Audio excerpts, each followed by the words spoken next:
പശ്ചിമേഷ്യയിൽ സമാധാനം പുനഃസ്ഥാപിക്കുന്നതിനുള്ള നിർണായക നീക്കങ്ങളുടെ ഭാഗമായി ഇസ്രയേലും ഹിസ്ബുള്ളയും തമ്മിൽ വെടിനിർത്തൽ ധാരണയായതായി അന്താരാഷ്ട്ര മാധ്യമങ്ങൾ റിപ്പോർട്ട് ചെയ്യുമ്പോഴും മേഖലയിലെ രാഷ്ട്രീയ തർക്കങ്ങൾ പുതിയ തലത്തിലേക്ക് ഉയരുന്നു.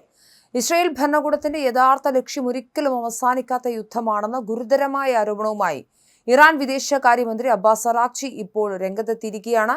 ലെബനൻ പൂർണ്ണമായും ചുട്ടരിക്കണമെന്ന ഇസ്രായേൽ ദേശീയ സുരക്ഷാ മന്ത്രി ഇതാമർ ബെൻ ഗ്വീറിന്റെ അത്യന്തം വിവാദപരമായ പ്രസ്താവനയ്ക്ക് മറുപടിയായാണ് ഇറാൻ മന്ത്രിയുടെ കടുത്ത പ്രതികരണം.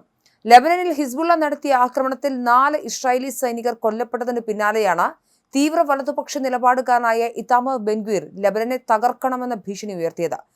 അന്താരാഷ്ട്ര വാർത്താ ഏജൻസിയായ റോയിറ്റേഴ്സ് റിപ്പോർട്ട് ചെയ്യുന്നതനുസരിച്ച് ഇസ്രായേലും ഹിസ്ബുള്ളയും തമ്മിൽ വെടിനിർത്തൽ പ്രഖ്യാപിച്ചിട്ടുണ്ട്. പ്രാദേശിക സമയം 4 മണി മുതൽ ഈ വെടിനിർത്തൽ നിലവിൽ വന്നതായാണ് വിവരം. അമേരിക്കയുടെയും ഖത്തറിന്റെയും ശക്തമായ നയതന്ത്ര ഇടപെടലുകളെ തുടർന്നാണ് ഈ വെടിനിർത്തൽ കരാർ യാഥാർത്ഥ്യമായത്.